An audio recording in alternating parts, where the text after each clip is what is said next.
வணக்கம். அக்ஷய லக்ன பத்ததி ஜோதிட ஆசிரியர் ஸ்ரீ குரு உமா வெங்கட். பிரசன்னத்துல நிமித்தம் அப்படிங்கிறது ஒன்று இருக்கும். நிமித்தம் அப்படிங்கிறது எப்படி கனெக்ட் பண்ணுவாங்க அப்படின்னா நிறைய முறைகள் அப்படிங்கிறது கொடுக்குது. சாதாரணமாக பிரசன்னம் பார்க்கும்போது இப்போ ஒரு நண்பர் கேள்வி கேட்குறாங்க, அவங்க சொல்ற நம்பர் அப்படிங்கிறது இங்கே பதிவு பண்ணுவோம். எல்லாருக்குமே தெரியும். நீங்கள் ஒரு வீட்டில் கொஞ்சம் அப்சர்வேஷன் பண்ணுங்க. ஒரு செயலை செய்யும் போது அந்த செயலை அப்படியே நம்ம மாற்றி பண்ணியிருப்போம். அப்போ அந்த செயல் நடக்காது அப்படிங்கிறது தெரியணும். உங்களுக்கு எல்லாருக்குமே தெரியும். திருமண பொருத்தத்துக்காக ஒரு ஜாதகரை பார்க்குறோம், ஜாதகரை பார்க்க போகிறோம், ஜாதகம்லாம் எடுத்து வச்சுட்டு பர்ஸை எடுக்காமல் வீட்டிலேயே வச்சுட்டு வந்துடுவேன். எனக்கு எப்படி இருக்கும்னா அங்கே ஏதோ தடைபடுது அப்படிங்கிறது அர்த்தம். நான் மறுபடியும் போயிட்டு அந்த பர்ஸை எடுத்துட்டு வரேன் அப்படிங்கிற மாதிரி வந்தாங்க அப்படின்னா அங்கே ஏதோ தடையாகி பின்ன சரி செய்யப்படுகிறது. அப்போ தற்போது போன காரியம் அப்படிங்கிறது அங்கே நிறுத்தி வைக்கப்பட்டுள்ளது. அது இப்போதைக்கு இந்த செயல் வேண்டாம் அப்படிங்கிறது கிரகங்கள் நமக்கு உணர்த்தக்கூடிய ஒரு தன்மை. முன்னாடி வீட்டு வாசப்படியை தாண்டும் போது படி தட்டிருச்சு அப்படின்னு சொல்லிட்டு உட்காந்துட்டு போறவங்க இன்றளவிலும் செய்யறாங்களா அப்படின்னா கண்டிப்பாக செய்யறாங்க. அப்ப நீங்க கவனிச்சிருப்பீங்க, இதெல்லாம் நிகழ்வுகள் பெரியவங்க சொன்னாங்களேன்னு கொஞ்சம் தண்ணி குடிச்சிட்டு போவாங்க.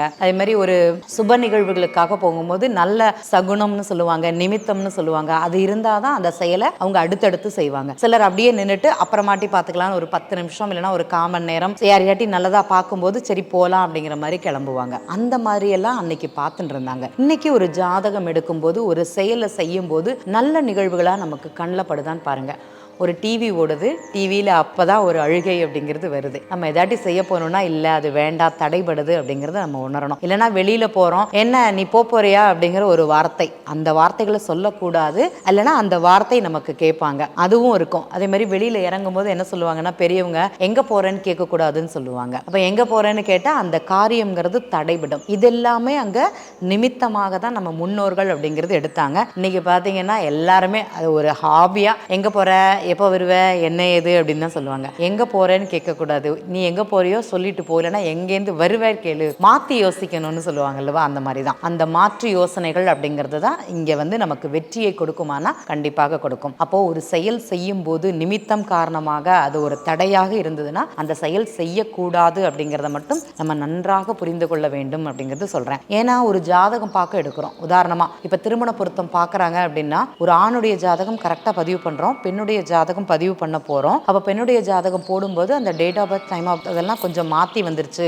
டைமோட இதுல போட்டுட்டேன்னு வச்சுக்கோங்களேன், அந்த ஜாதகம் பொருத்தமே இருக்காது. அப்ப என்ன பண்ணுவோம், அதை அப்படியே தூக்கி மாத்தி வைப்போம். இல்லைன்னா போட்டு முடிச்ச உடனே அந்த சப்மிட் கொடுக்கும்போது என்ன பண்ணணும்னா டக்குன்னு அது பிளாங்க் ஆயிடும். அப்ப அந்த பொருத்தம் அந்த ஜாதகருக்கு இந்த பெண் பொருந்தவே பொருந்தாது அப்படிங்கறத எடுத்து வச்சிடலாம். இதெல்லாம் கூட எங்களால ஃபீல் பண்ண முடியுமா? ஃபீல் பண்ண முடியும். நீங்களும் இதை உணரத்தான் வேண்டும். ஏன்னா அன்னைக்கு நம்ம ட்ரெடிஷ்னலை விட்டு எங்கேயுமே போல. இன்னைக்கு ரொம்ப அப்டேட் வெர்ஷன் அப்படிங்கிற மாதிரி எல்லாத்தையும் விட்டுட்டு அங்க வெளியில வந்துட்டோம். இது நமக்கு தடையாகும். இப்போ ஒரு கோவிலுக்கு போறோம், 8-10 மணிக்கு தான் கோவில் அடைப்பாங்க. இங்கேருந்து 8:30 மணிக்கு கிளம்புறோம், டிராஃபிக்ல போகும்போது அங்க 10 மணி ஆகும். அப்ப போகும்போது அங்க 10 மணிக்கு பூட்டிடுவாளே நீ போறையே அப்படிங்கிற ஒரு கேள்வி வந்ததுன்னா ஒரு நிமிஷம் யோசித்து அந்த டைமிங் கனெக்ட் பண்ணி போறது அப்படிங்கிறது சிறப்பு. நான் நடையடைச்ச போய் சாமி பார்த்துட்டு வரக்கூடிய ஒரு தன்மை இருக்குமானா இருக்கத்தான் செய்யும். இதெல்லாம் நம்ம வாழ்க்கையில உணர்ந்தது. அப்ப ஜாதகத்திலையும் நிமித்தம் அப்படிங்கிறது இருக்குதா அப்படின்னா அது கண்டிப்பாக இருக்குது. ஒரு செயலுக்கும் ஒரு ஜாதகம் எடுத்து பார்க்கும் போதும் ஒரு செயலுக்கு செய்யும் போதும் கரெக்டா செஞ்சிருக்கோமா, முந்தின நாளே அதை எல்லாமே